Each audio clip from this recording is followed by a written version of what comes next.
Did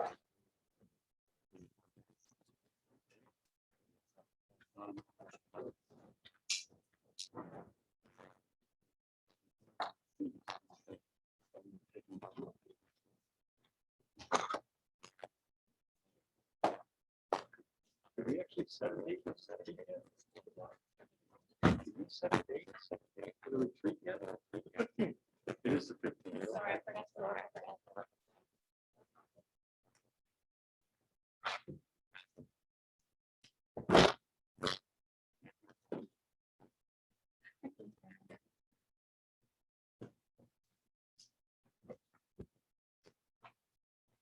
Good evening. Good evening. I see that the time is 7 o'clock. I'd like to call the meeting to order. We're going to begin with the pledge to the flag.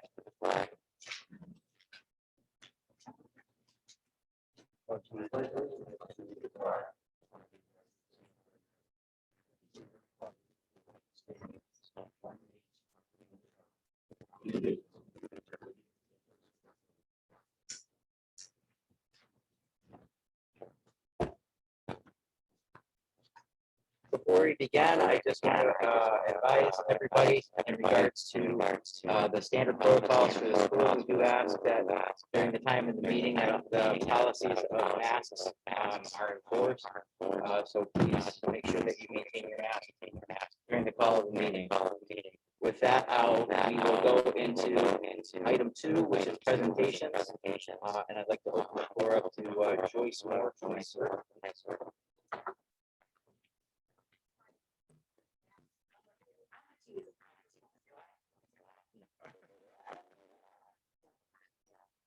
Thank you all for inviting me here today. My name is Joyce.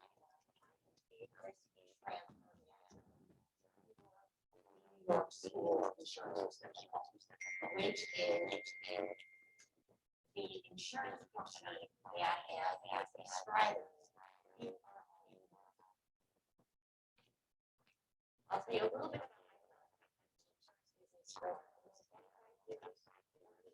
about my contract surety capital project, construction contract. About 7 years ago, I ran into a gentleman on the golf course by the name of Brian Hall, who I'm sure some of you know. And he said to me, "I'm actually a job." Right? Can't be out there. I think that I'm Greg was, but I got easy. Unfortunately, in Nation, we sure he has from together. And his biggest item that sure I the district about that. That's what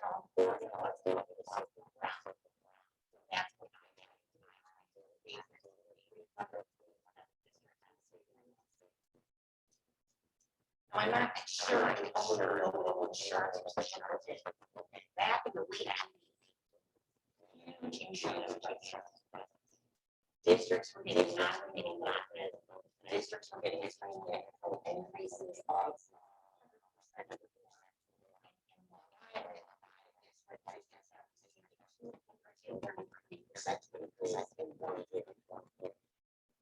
needless to say, I said it searching the state's resort, we did one. That would be no change.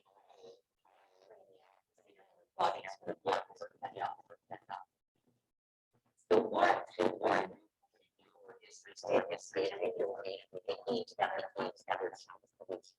That solution at all places. 54 districts discounted they pay money into services. Their money in turn pays out, and that's how you know. What we needed to do is find a way to transfer to someone that was using or driving our site or working in our building. Recently, we did a study that in a single year, 2.2 million children under the age of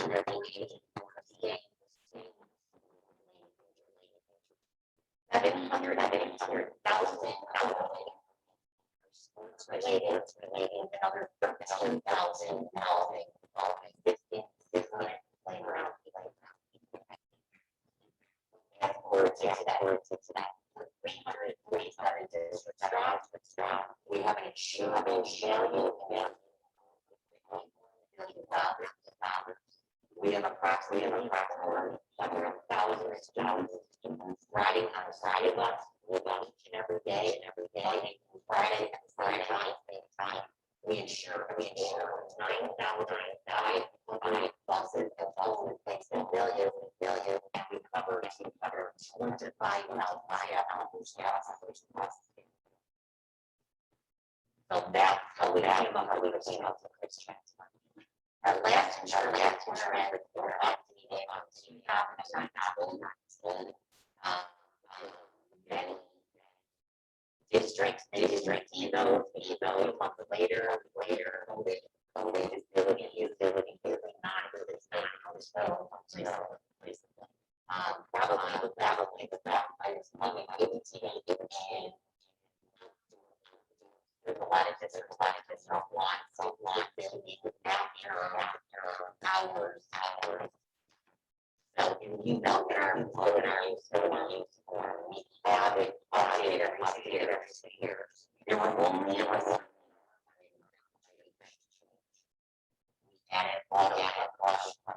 you find out that people have a certain user, and that user is right. And they call injury, property damage, and we haven't asked for that as our we can't ask it's changed. I think that I is in the area umbrella,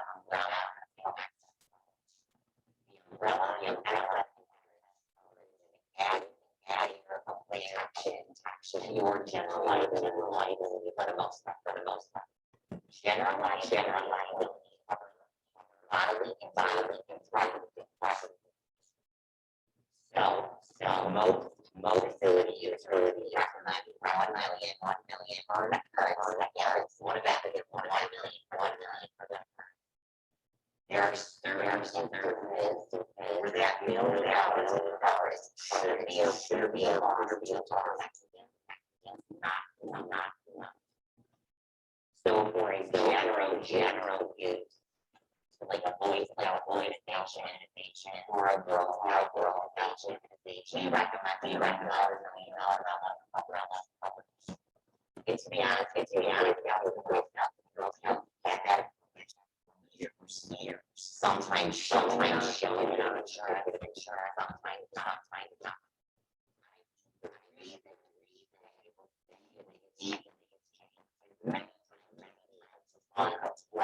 When honest to the you don't that abortion when your agreement can't access so your general liability is 1 million, 2 million. And that's the insurance I think provide that blue so we see it on the bottom. We don't have agreement.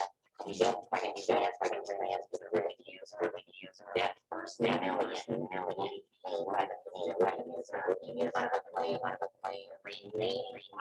5,000 when we have which in turn means additional so you're paying your premium and pay to come down. Obviously, we don't want claim or going out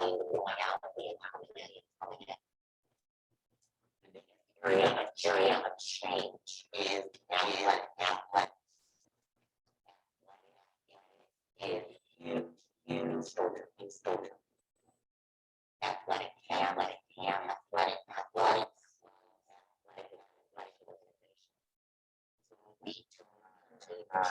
insurance around do claim last we take industry standards,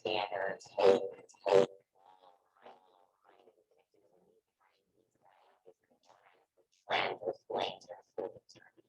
Is it the boys down, the bacteria, is it the girls down, are or in there,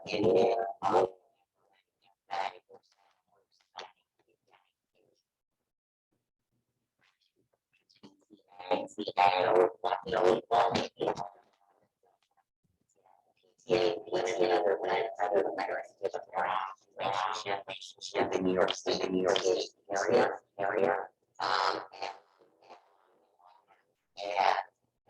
the New York State guideline,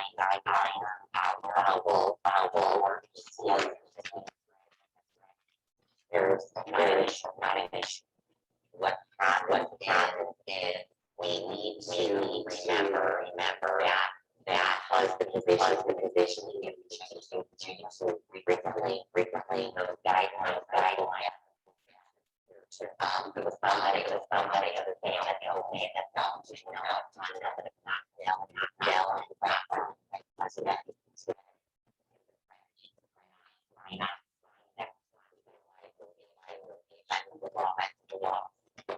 the PTA playlist in July 2021. They will not allow sponsor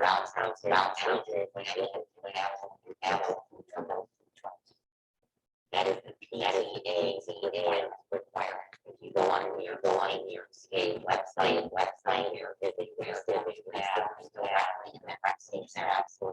your insurance, it's going to be all the information, a whole playlist of things that PTAs can and cannot do. I do have to say, congrats to you all. I ran loss funds for the last 5 years. There has not been a facility use claim in the district. So that is something that you should really be proud of.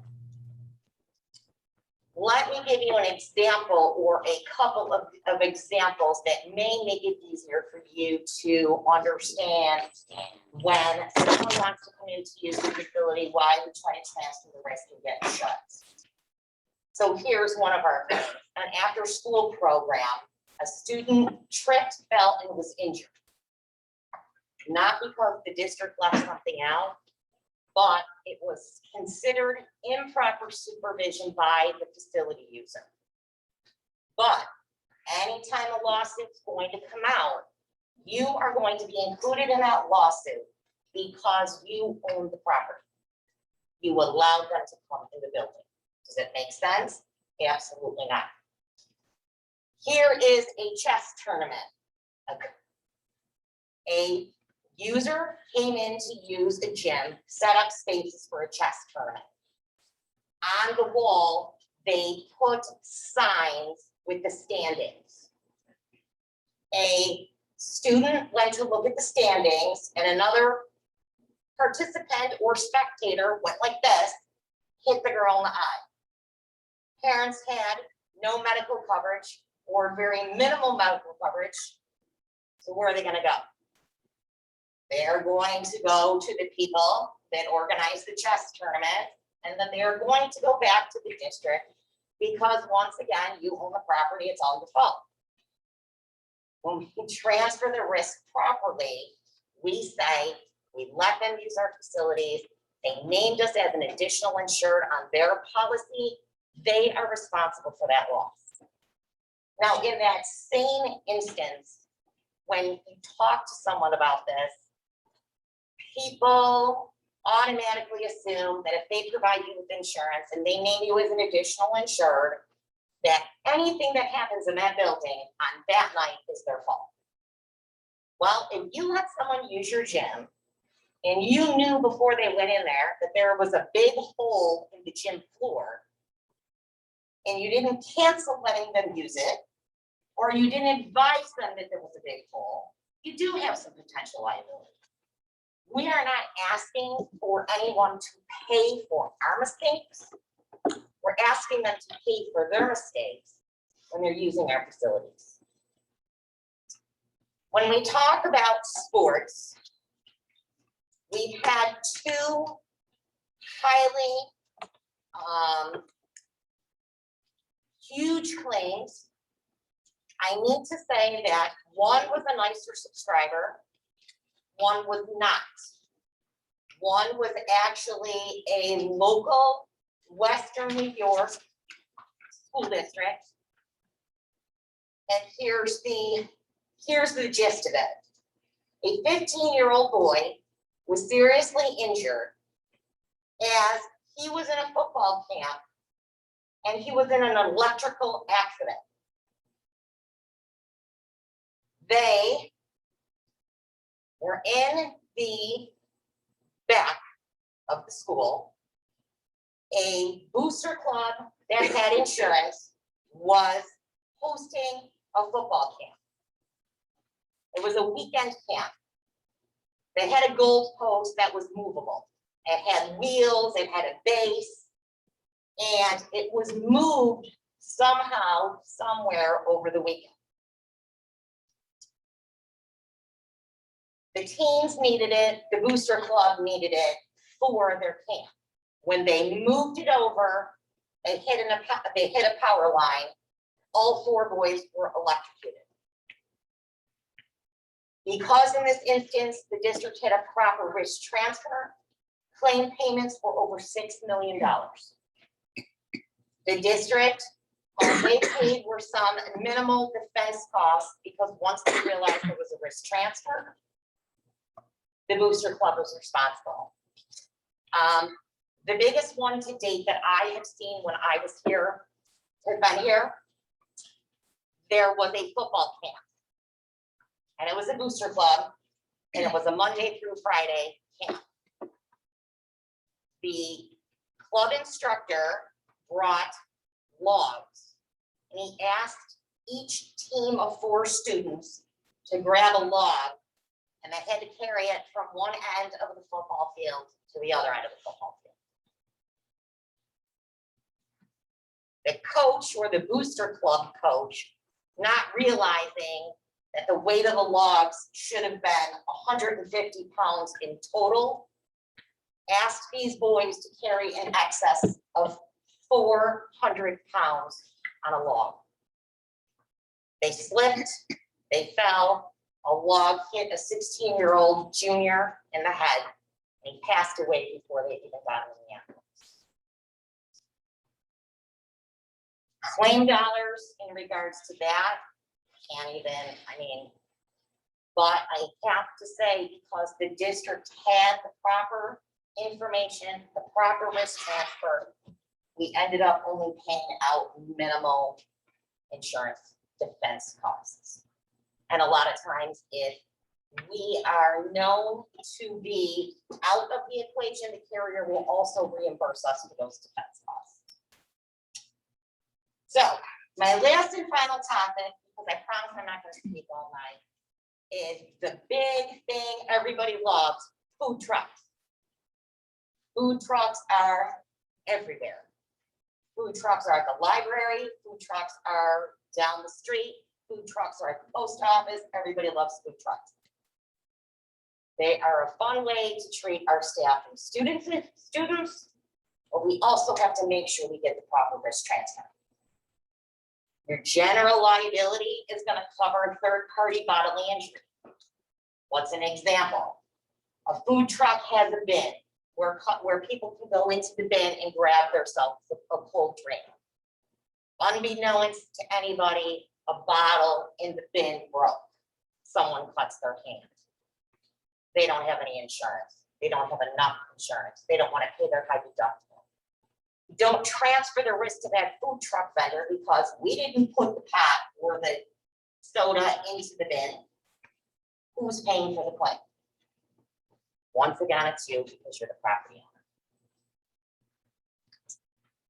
So that would also cover for medical expenses. The biggest one that people don't even think of is called part of the general liability coverage. It's called products and completed operations coverage. 2 examples. You go to buy coffee from a food truck or something hot, somebody gets burned. Who's paying? If we don't transfer the risk, the district is paying the medical bills for that. Here's another one. You have a food truck, you have everyone in the entire high school, you get hundreds of kids that get food poisoning. We don't get insurance from the food truck vendor. Every one of those bills are going to end up on you. Not on you per se, because nicer is your insurance company. But when your premiums come up for the next year, they take your loss runs and say, this is what we did. This is what claims were paid out. No claims were paid out. And look at how many times they sent us information, used a proper risk transfer. Those credits go towards your general liability coverage as well. So I'm sure I've talked long enough, more so than you wanted me to. I'm sure I did not answer all of your questions. I can't guarantee that I'll be able to answer them, but if I can't, I will get those answers for you. Joyce, I just have a quick question.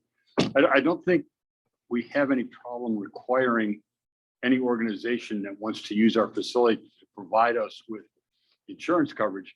My concern was that the limit or the amount of insurance that some of these organizations are being required to provide seems to be just tremendously excessive and has jumped by 200% in the last couple of years.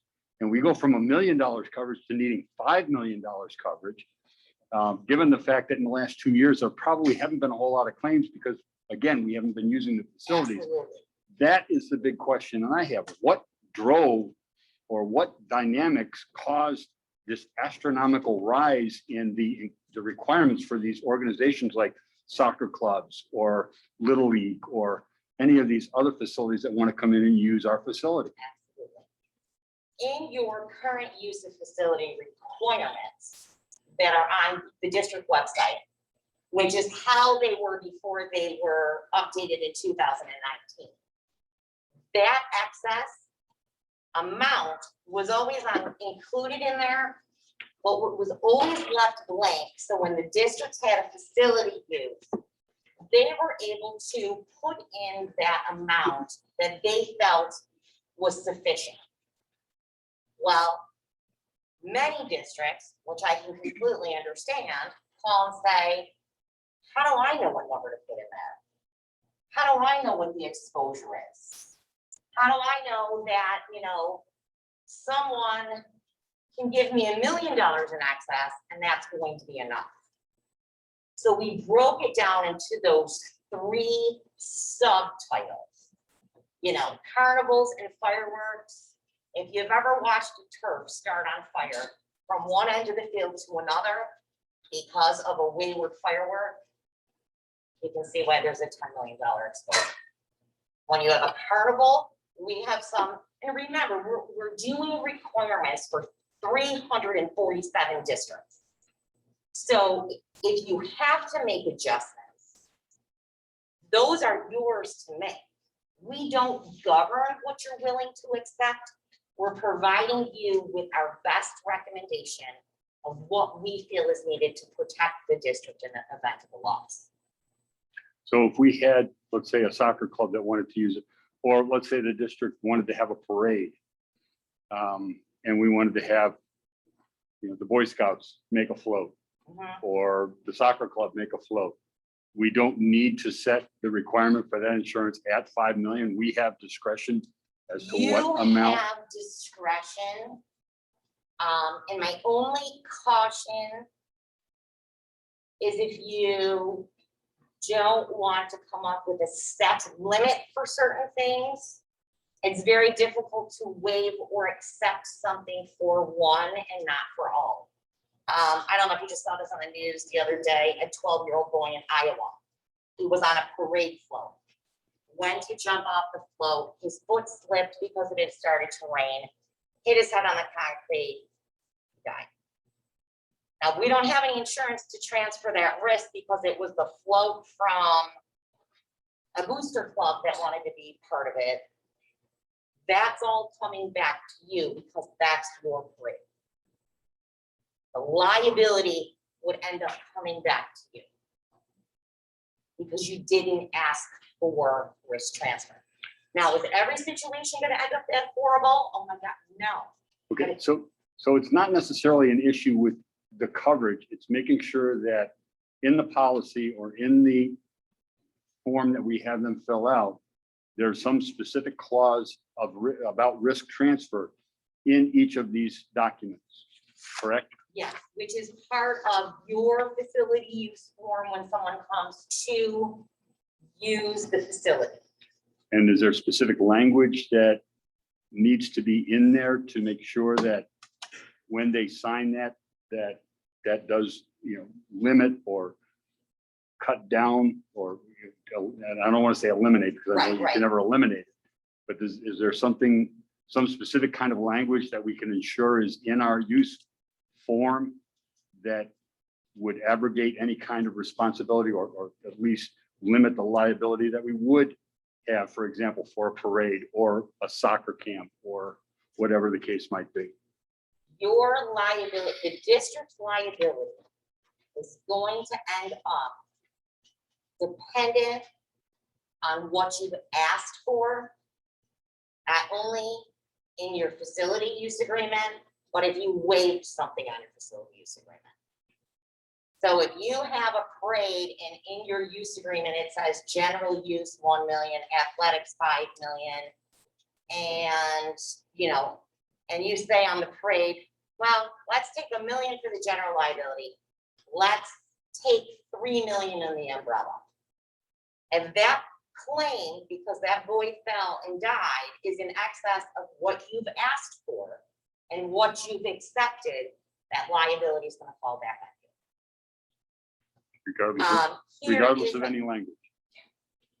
Actually, to be honest with you, in New York State, depending on what type of court, judge, or jury you get, will depend sometimes on how things work out. We have an ironclad indemnity agreement that has been reviewed by attorneys all over the state of New York. We have one claim within the last 2 years where the indemnity wording says that when you want to use our facilities, you are responsible. We are making sure everything is set before you get here. Once you get here, you're responsible for the sidewalks, the pavement. We have guests in there. The word guests. The judge said, well, this person wasn't a guest, they were a spectator. You do not have the word spectator in your use form. You only have guest. We had a facility user using a soccer field. A lady walked across the sidewalk, wasn't paying attention, she fell. Well, they didn't ask to use your sidewalk, they asked to use your soccer field. Oh, you have to go on the sidewalk to get to the soccer field. So then we had to put sidewalks in that indemnity agreement. But the biggest one, which the new ones are going to come out in a couple of weeks, we had to include the word spectator because guest is not enough. Thank you.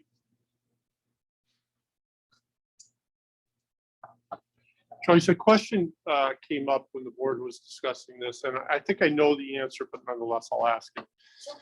We recognize that accidents are virtually impossible to predict and can happen in any given moment. Absolutely. But yet, if you have an entity, an outside organization, and we'll choose athletics, or that sponsors athletic-based activities on the campus, and they're here all summer long, doing a variety of activities. And you have another organization that comes in for one weekend to hold a one-day basketball camp. Are you suggesting that the coverage liability be the same? Or because of increased use, we might want to examine, and again, I understand that these things could happen just one time on any given day, but the probability might be greater when you have increased risk or exposure. Just Right. any comments on that, one way or the other? I think what happens, we look at exposure. So each and every time that group is using your fields, there is exposure. Every single day, whether they use it once or their certificate of insurance says for the week of November 3rd. We have actually had situations where, in reality, this is what happened. You have a camp in here for a week, and on Wednesday, there's a major claim. Do you think the camp's gonna finish out the rest of the week? Or more often than not, the answer to that is going to be no. But if they're even coming in for one day, you do have that exposure. If you have one day, you have one occurrence. You have 5 days, you could have 5 separate occurrences on that one certificate of insurance.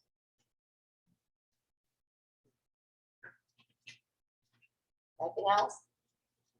Joyce, I'd just like to express to the board, if you're not aware, Joyce is exceedingly responsive. Whenever something comes up, we call her, she gets back to us right away. She works great with Roxanne.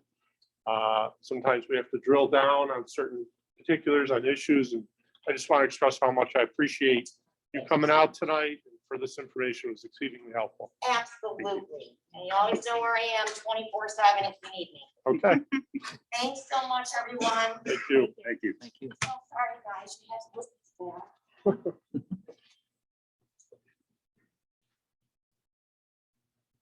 Moving on to agenda item number 3, hearing of individuals and delegations. The public comment session is for a comment, not for question and answer. It is for community members to share their concerns or thoughts with the board. When speaking, please be sure to approach the podium, state your name and address for the record. And if you are representing an organization, we ask that you identify that organization. We ask that you maintain a respectful demeanor and tone with your comments.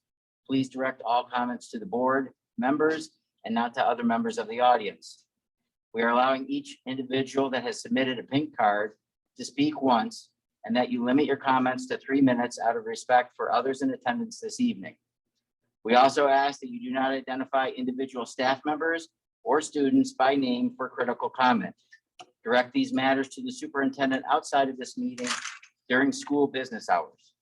In the interest of civility and respect of different points of view, please do not applaud or boo speakers. The board will listen to all public comment, but it should not be expected that the board will respond. The superintendent may, or we will request individuals to submit questions in writing so that we can get back to you at a later time. We do realize that the meeting is also being Zoomed, and just as a matter of record, Zoom comments are not permitted at this time or able to be accepted.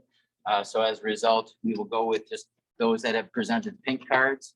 I do have a couple here. The first speaker would be Heather Stone.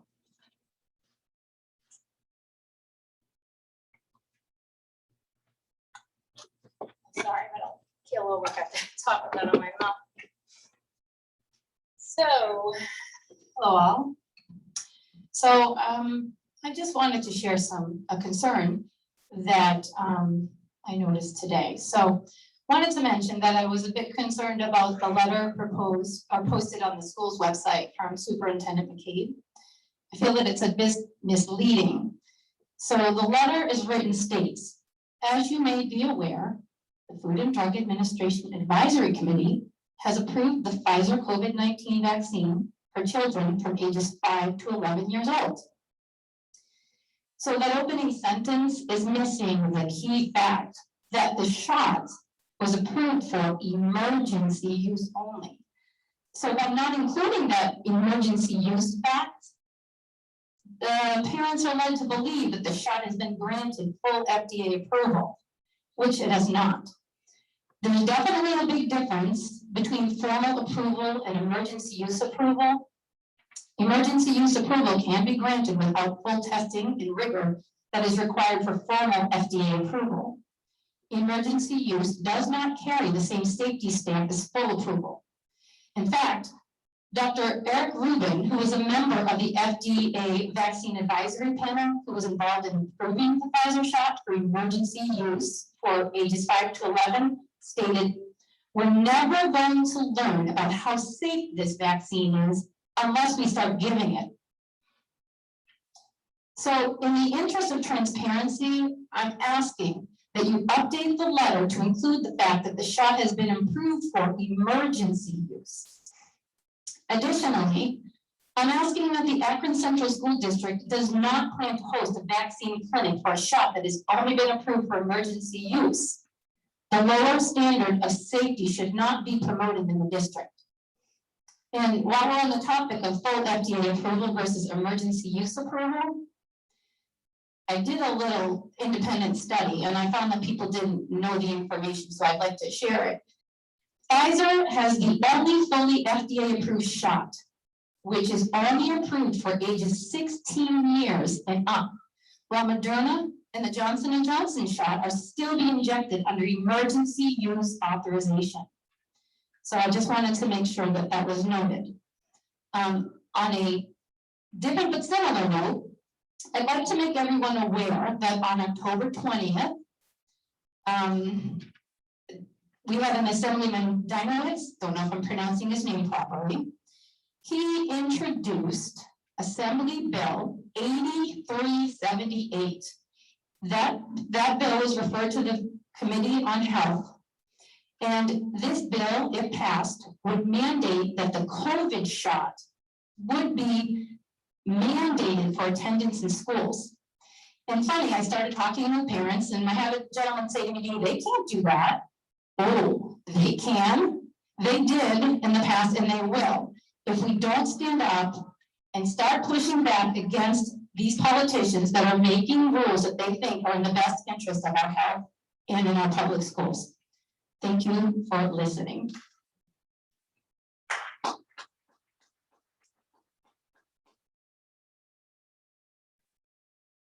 Our next speaker would be Mark Bauer.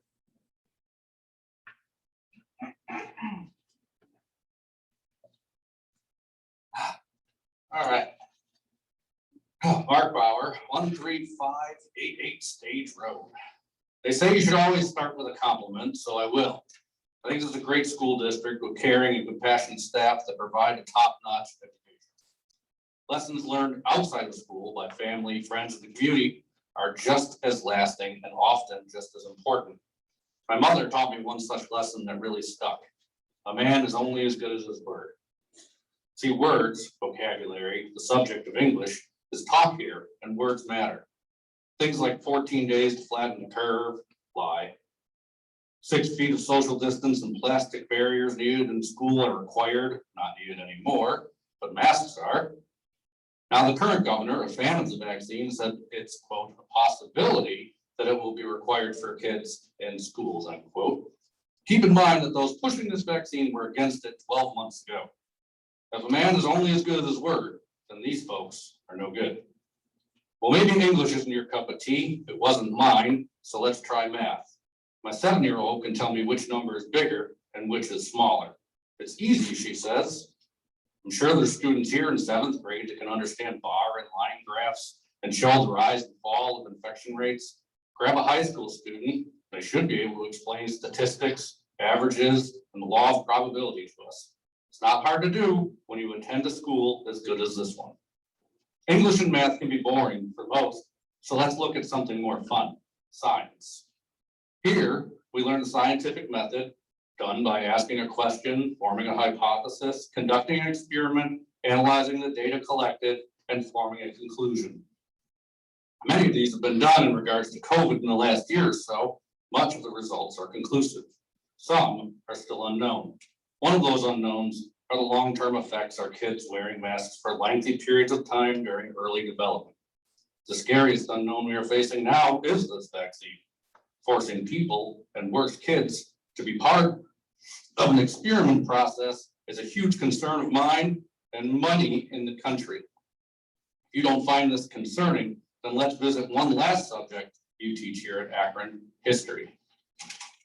You see, the same government agency that wants our children to be guinea pigs used African Americans in this country, until the 1970s when a whistleblower exposed them to experiment on with syphilis. This was the Tuskegee experiment.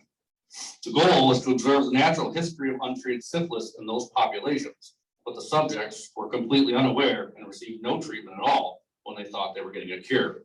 For 40 years this went on. I only need to cite this very recent event to show how many may not trust this type of government experiment on our children. I could reference more, but I'm short on time. Maybe it's been a while and we've all forgotten this stuff, but we can ask our students while it's fresh in their heads. Now I know what comes next in this highly ineffective format of one-way conversation. You'll recite the all too common line, "We are only following the guidance given to us." Well, that's not good enough. See, this is pursuit of excellence, is Akron's school motto. If you didn't know, maybe we should just change it to just following orders. I'll help you out and give you something you should be telling us parents in the community.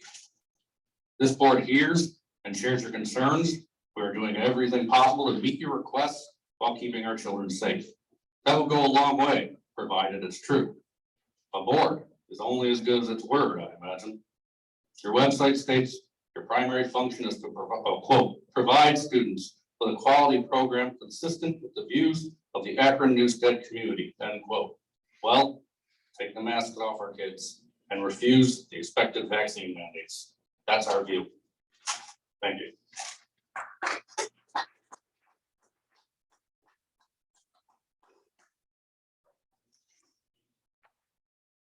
Next speaker, Brian Barnard.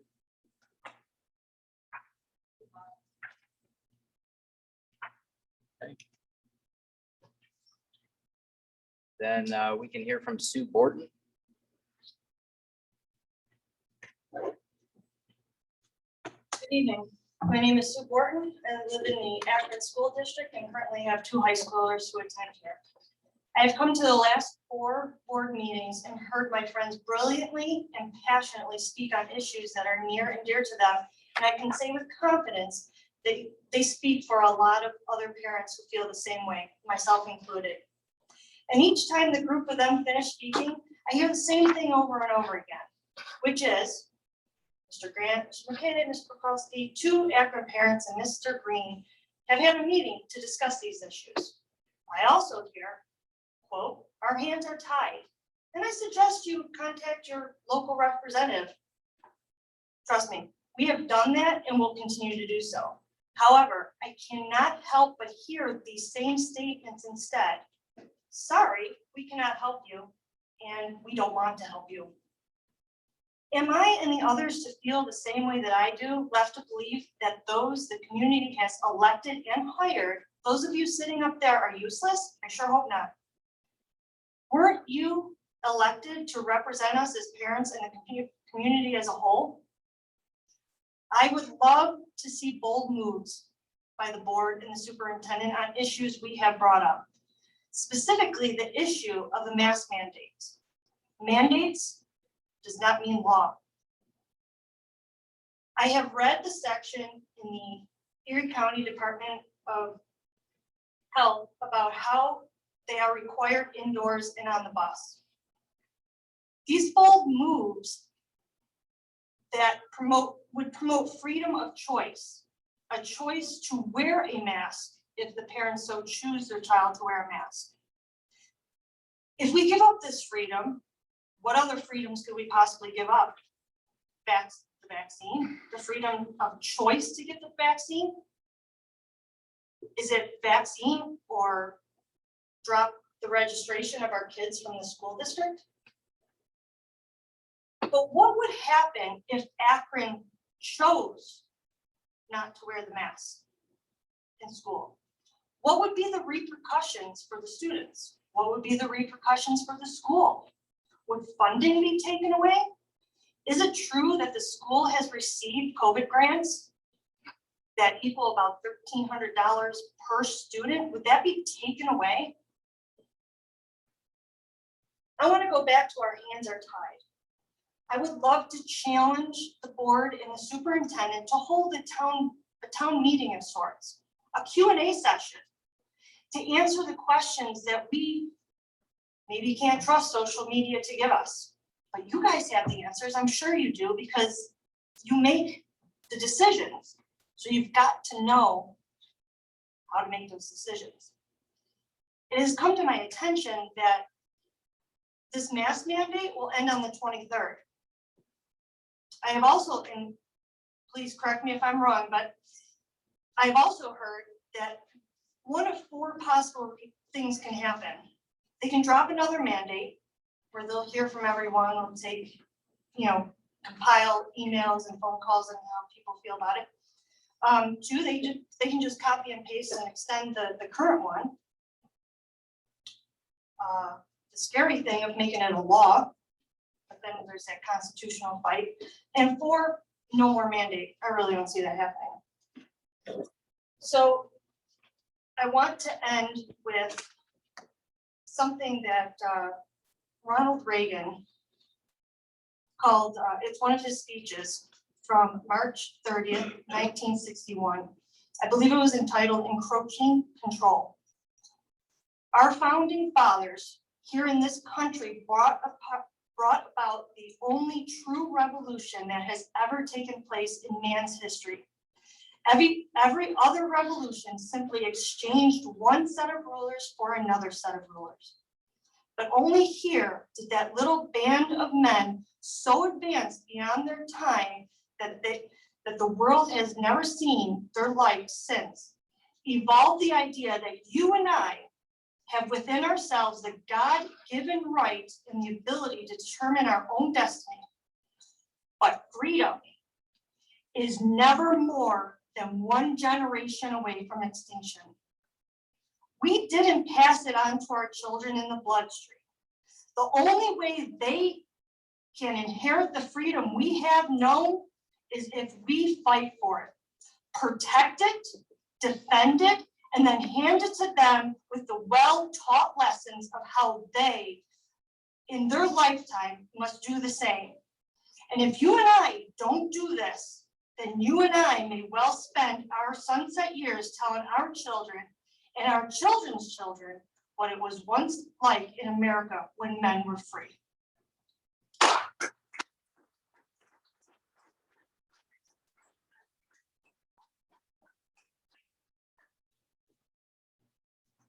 Final speaker, Ryan Allen.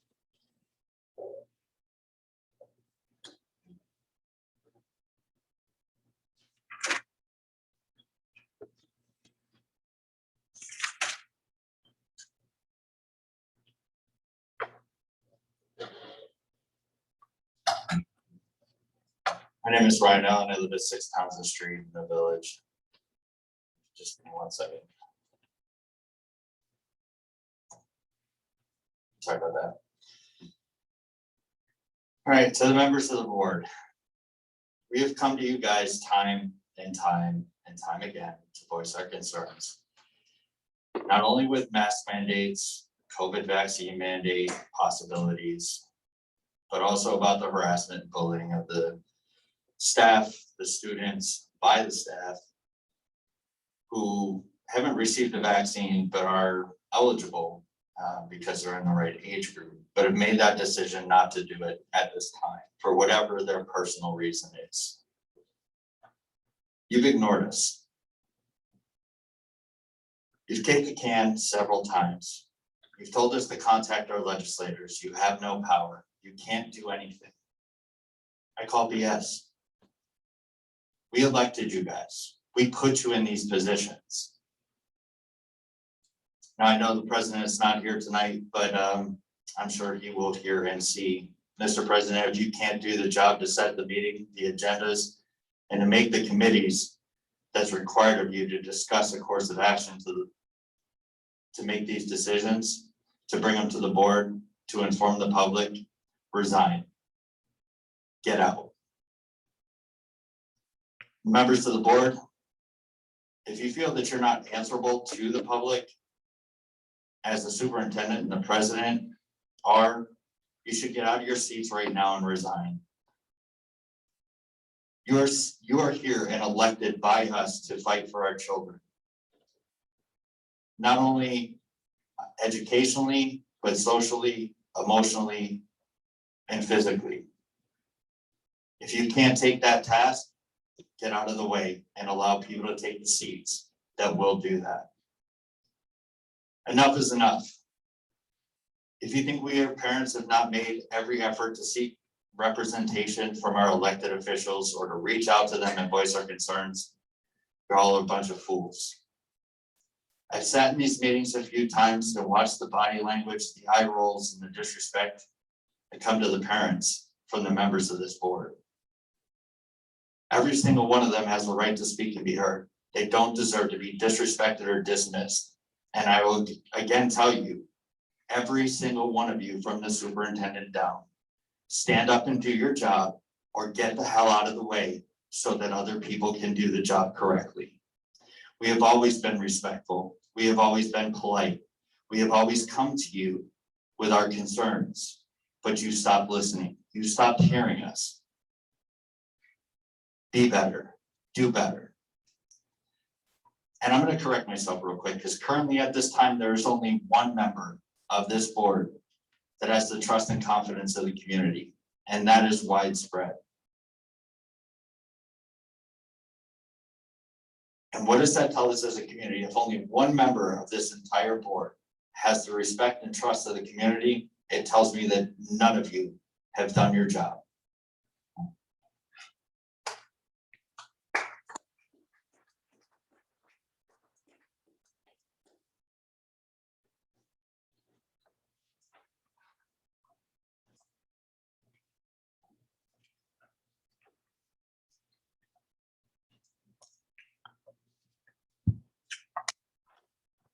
Seeing that there's no other pink cards, we'll move on to agenda item number 4, committee reports. Recreation Board. Recreation first. Forget which one I was gonna read. Okay. The Recreation Board met October 7th. We discussed the budget. Of course, the budget was a little bit less, obviously due to COVID. But they were ready for fall and winter programs. They've already started. They worked really well with the summer program with Vets Park. They're having a hard time though with new recruits, and that's what they're looking for, is some new recruits. But I know they're having a lifeguard certification on 11/13. I believe still that's happening, so that's good because that helps us. 11/20. When is what? 11/20. Oh, it's 11/20. Okay. But that's good also in our community. So our lifeguards can be certified for other places too. So that really is a good thing too. So, and anytime anybody would like to just kind of take a look at you go to the newsteadrec.com and you can see all the things that they have going, but it was really good. Thanks, God.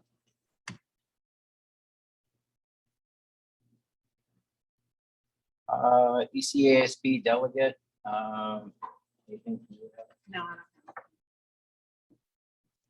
don't. ECASB legislative. We did meet. The next plans are for the representative breakfast, which is coming up next Saturday. That is where we will be meeting with other districts and also meeting with our elected officials. At this point in time, I can tell you that of the 4 individuals that represent our district, right now, Ed Rath is the only one that is scheduled to be there. However, we have reached out and we are having a meeting planned with Assemblyman Norse, who responded. I'm still trying to follow up with Senator Ort, and also to follow up with Assemblyman Hawley, who would not be there as well. But we are moving forward with that. We are also trying to set a table for the responses to the priorities for what to advocate on behalf of. And that will be set so that and dispersed amongst the representative body.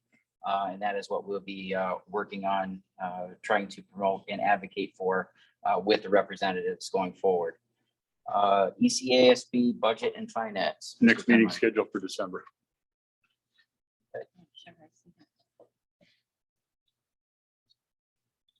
Native American Committee, Ms. Forsto. We met October 20th, and the biggest thing was the success of the Orange Day. And they were very happy with the high school reading to the elementary kids. That was very successful. They're also talking about meeting other school districts and seeing how they celebrated that or what they did to make theirs successful also.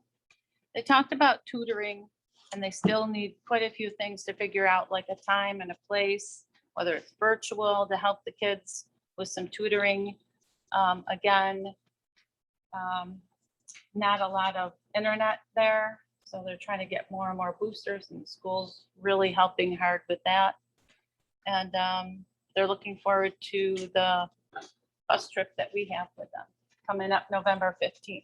So, right? Yep. Yep. So they're looking forward to that, and they like the communication that we now have. It seems to be greater, you know what I mean? And really getting to know our Native community better, so. That's all I have. Very well. Moving on to agenda item number 5, superintendent's report. Sure. Good evening, everybody. I'll start with just really some good news to pass along. We're nearing the end of our fall athletic season. It has been an outstanding season for all of our interscholastic sports team. I'm especially proud of our student athletes and their coaches. Coming out of the summer, some really hit hard with some positive COVID cases that caused some teams to go into quarantine, and but yet they persevered. They got through it. And really, every team had a highly successful season. So I want to congratulate all of our student athletes and express my gratitude to the parents, because it's not easy to be a parent of a student athlete. There's a lot of demands put on them. Right now, we're wishing the best wishes to our field hockey team and our cross country team that are both moving on to sectionals, and competitions are both on Saturday. Does Whitney Point ring a name for field hockey? If you don't know Whitney Point, I learned this weekend or the other day, is number 1 in the state, number 4 in the nation. So clearly the biggest test our kids will have. And but I have no doubt that they're up to the challenge. They're incredibly tenacious. And our cross country kids, we've got some great teams and some great individual athletes there, and that's at Knox Farm on Saturday. But moving on, winter sports begin November 15th. For Akron, that's swimming, basketball, cheerleading, wrestling. November 1, a little bit earlier start, will be modified girls basketball, modified boys basketball and swimming are a little bit later. They're in January 13th. And then unified bowling begins at the end of February. So it'll be interesting as we move indoors to see how we can respond to all the COVID protocols. I've had some conversations with, as league president, with some ADs, and I think we've got a plan in place. We want our spectators out cheering on teams from both sides. Just a quick reminder to the board that November 23rd is parent-teacher conferences in the evening, and then on the 24th, it's during the day. We had one of the strange silver linings, if you will, of last year was our participation rate in parent-teacher conferences reached really an all-time high. Some families found it, quite honestly, easier to have a meeting from the convenience of their own home, don't have to worry about childcare, could fit it into their schedule more readily. So the building administrators at all 3 levels are working on a model to allow that opportunity for those parents that simply joining virtually is just easier. Mr. Esposito reported that for the first time ever, where parent-teacher conference rates are 50 to 60%, they were 90% last year. And he believes part of that is just the convenience of Google Meet, and everyone is very fluent with it. So letters will be going out soon, and looking forward to that. Quite a few updates just relative to maybe even some of the comments we heard this evening, and COVID more generally. There is a pretty strong advocacy effort on behalf of NISCUS, which is the New York State Council of School Superintendents, and specifically locally, the Erie Niagara School Superintendent Association. You hear our chief spokesman person, Mr. Cornell, Superintendent Cornell from Hamburg a lot. He does a great job working with all of us. We are advocating for the New York State Department of Health to adopt a test to stay program that would allow any student or staff member, for that matter, who is identified as a close contact to remain in school in lieu of quarantine, provided that they could get a quick rapid test every day. And then as we're advocating for that, on October 27th, the New York State Department of Health put out a memo to local health departments across the state, indicating that they're aware that test to stay has received a lot of immediate attention. They claim it's being piloted in certain jurisdictions. I'm not aware of that happening or where it's happening, but this was in their memo. They acknowledge it's a means to keep more individual students, particularly in school. Unfortunately, they're not recommending it, and they're putting it on the local health department to decide. So that's that kind of chess game that gets played. So you could do it, but we don't recommend it. It's your decision. So nonetheless, ENSSA, as I said, the Erie Niagara School Superintendents, is advocating to our local health departments that they implement that practice. They would be using the quick antigen test with immediate results. The other is, and I just want to add that the state did say if a local health department does do it, they won't provide any support or technical assistance. So not all that helpful. The other is the test out of quarantine. We know quarantine periods are 10 days. We are advocating for, if an individual is in quarantine, let's shorten that with proof of a negative COVID test. Again, New York State Department of Health is not willing to support that recommendation, putting it back to the locals. But nonetheless, we continue to press the issue. We don't have a meeting scheduled as a group with the Erie County Department of Health, but instead we're using our advocacy. Superintendent Cornell in particular working with the county executive, and Dr. Fusco working with Dr. Bernstein. In reference to the letter that I sent to the community today, mentioned by a parent earlier, it is true that the FDA Advisory Committee did recommend the Pfizer vaccine for kids aged 5 to 11. Your point well taken. The CDC, relative to it being still not an endorsed vaccine, an emergency vaccine, the CDC further recommended that, I believe it was yesterday or today. Nonetheless, I think that the letter that I was asked to send, all superintendents have sent, the survey on behalf of the Erie County Department of Health is yet an opportunity. In that brief survey, it asks 2 questions. What district are you from? And would you be willing to have your 5 to 11-year-old take this vaccination? I really would encourage everyone to respond to that survey. I've asked, I called after the memo was sent to us, and you can go on any district's website. They all have a letter. I don't know if it's similar to mine, but they all have the survey posted. I've asked for the results of that data. I want the results for Akron and all the other surrounding. And I've contacted my superintendent group, to advocate that that data become transparent. I can tell the community that we know that for our current eligible students for ages, essentially grade 7 and up, we have about a 22% vaccination rate. So I would imagine, I was going to guess, we'd see something similar, perhaps less, perhaps more. I really don't know, but I think that's valuable data.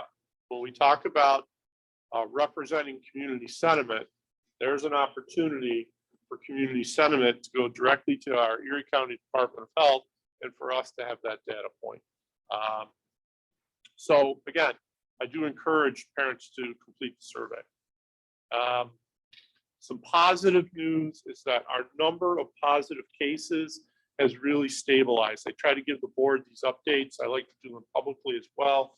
You can obviously check our dashboard at any date, but just to give you an indication for the elementary school over the last 3 weeks, October 11th through 15th, the 18th to the 22nd, then the 25th to the 29th, not this week, but last week. Elementary, I'll do middle and high. Going back 3 weeks, 3 positive cases, 0 positive case, 1 positive case. So elementary, 4 positive cases over 3 weeks of school. Middle school, 0 to 1. 3 positive cases over 3 weeks. High school, 1, 0, 1. These are students only.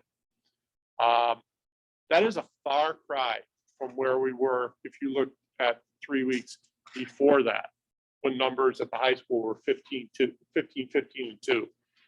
Elementary, 6, 5, and 1. So my point is good. We're trending down. My personal belief is that we could see ebb and flows throughout the school year, just depending on a variety of circumstances that could impact families and kids. Our staff numbers have been somewhat consistent. Over the last 3 weeks, we had 3 staff, and 1 staff, and 1 staff. I am aware of 2 staff testing positive this week. So we're monitoring that. It's always a concern anytime someone tests positive. We're worried about their health. We're worried about kids missing instruction. We are struggling. I'll be candid with you with teacher shortages between positive cases and just regular illness and personal days. I'm sure the kids could tell you where they've had to go to study. I see kids snapping their heads, where they've had to go to a study hall because there wasn't a teacher available. Everyone is hearing about the bus shortage because your kid can't get on a bus, can't go to school without a driver. What's underrepresented is we have shortages in all aspects of district operations. Our facility staff, our instructional staff, our food service staff. Credit to our employees, they're not taking time off because they want to. We're aggressively hiring, we're aggressively recruiting substitutes, but there is a staffing shortage beyond just bus drivers, and it's affecting all districts. So we are certainly doing our best. We're trying to think outside of the box. One of the casualties of no subs is we really can't offer a lot of professional development during the day, but we're trying to be creative there too. So I just would close with some final comments on some of the things we heard from our community members tonight.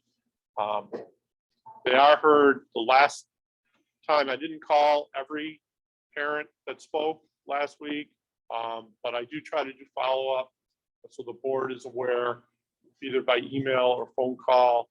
I will do that again this week to address the individuals who shared their concerns tonight. And that's it. Okay. Unless there's any questions. Any questions, comments? Seeing none then, moving down to agenda item number 6. Instructional appointment, individual motion. That the Akron Central School Board of Education, upon the recommendation of Patrick D. McCabe, Superintendent of Schools, hereby appoints Jacqueline Papasino who holds a professional certificate in social studies, grade 7 to 12 area, to a probationary position in the social studies 7 to 12 tenure area for a probationary period commencing on November 15th, 2021, and expiring on November 4th, 2025, unless extended in accordance with the law. This expiration date is tentative and conditional only, except to the extent required by applicable provisions of section 3012 of education law. In order to be granted tenure, the teacher must receive composite or overall annual professional performance review ratings pursuant to section 3012-C and or 3012-D of the education law of either effective or highly effective in at least 3 or 4 of the preceding years. And if the teacher receives an ineffective composite or overall rating in the final year of the probationary period, the teacher shall not be eligible for tenure at that time. Salary for the school year 2021-2022 will be in accordance with district AFA collective bargaining agreement based on Schedule 2, Step 1. Ms. Papasino will serve as teacher on special assignment to the Academic Learning Center. Second.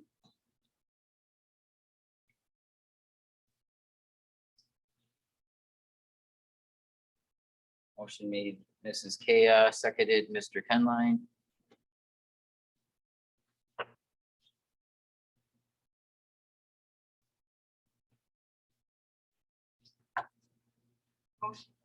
Motion is carried. And it is my understanding that we have Mrs. Papasino in Yep. person. So we'd like to Jack- congratulate Jackie you. Zara-Thousand, congratulations. Jackie. Jackie, just so you know, the long pause wasn't them trying to decide. It just, technologies can be a little bit slow. Congratulations. Welcome aboard. Moving on to agenda item number 7, personal instruction.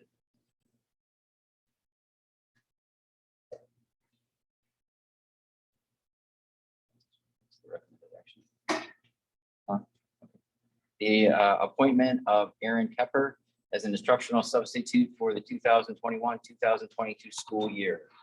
Move. Move Mr. Kenline, Second. second Mrs. Forrestal.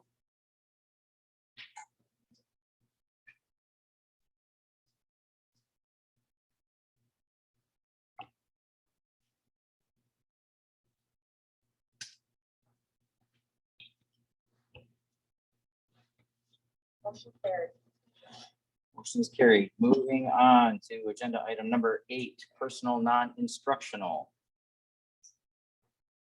Recommended action that the Akron Central School Board of Education, upon recommendation of Patrick D. McCabe, Superintendent of Schools, does hereby approve the following non-instructional items, consent items 8A to 8J. Move. Move Ms. Forrestal, Second. second Mrs. K. Any questions, comments, concerns? Pat, are all of our winter coaches filled for all levels? I believe so. Or who are we missing? Wrestling? Yeah, wrestling Assistant. Yeah. And modified. and modified. And I don't know what the anticipated participation level for modified was going to be, whether or not we were going to need one or not. I know Mr. Skuma was working on that. Okay. And just further, I believe he thought he could sport them up because there's just a few kids. Motion carried. Moving on to agenda item number 9, district items. Recommended action that the Akron Central School Board of Education, upon the recommendation of Patrick D. McCabe, Superintendent of Schools, does hereby approve the following district items, consent item 9A through 9H. Move. Move Mr. Kenline, Second. second Ms. Forrestal. Any questions, comments? Discussion.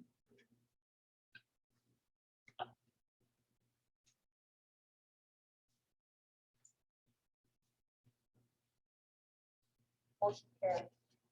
Motion carries. Agenda item number 10, special education. Recommended actions, the recommendation that the Akron Central School Board of Education, Approve the following classifications and placement as per list received as recommended by the Committee on Preschool Special Education and the Committee on Special Education. These recommendations are for the least restrictive environment at this time. Move. Move Mrs. K. Second. Second, Mr. Kenline. Any comments or questions?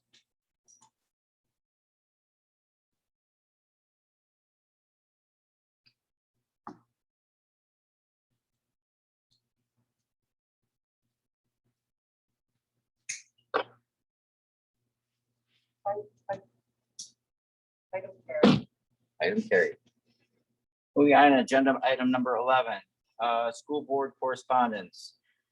Thursday, November 4th, tomorrow, ECASB Albany update with Dave Little at BOCES beginning at 6:30.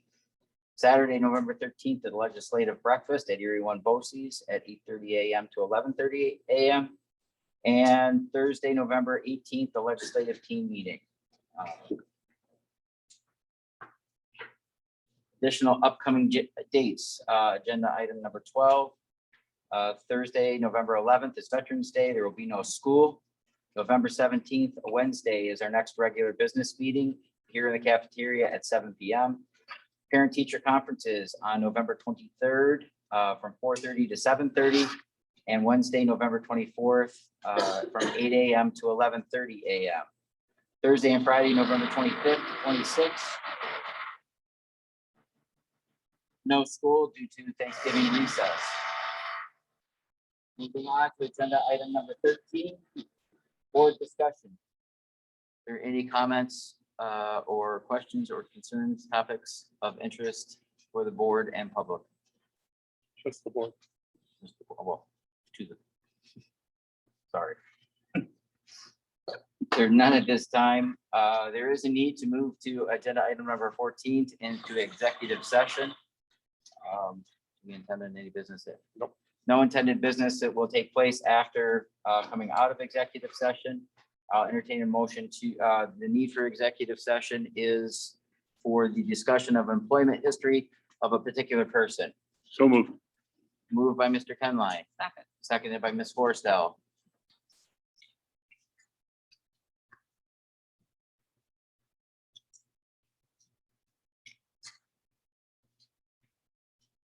Motion carried. At this time, 8:16, the board has moved to executive session. For all those students that were here for participation in government, since it was your last opportunity, feel free to come forward. Any school board member will sign your documentation that you have for your teacher. Come on down.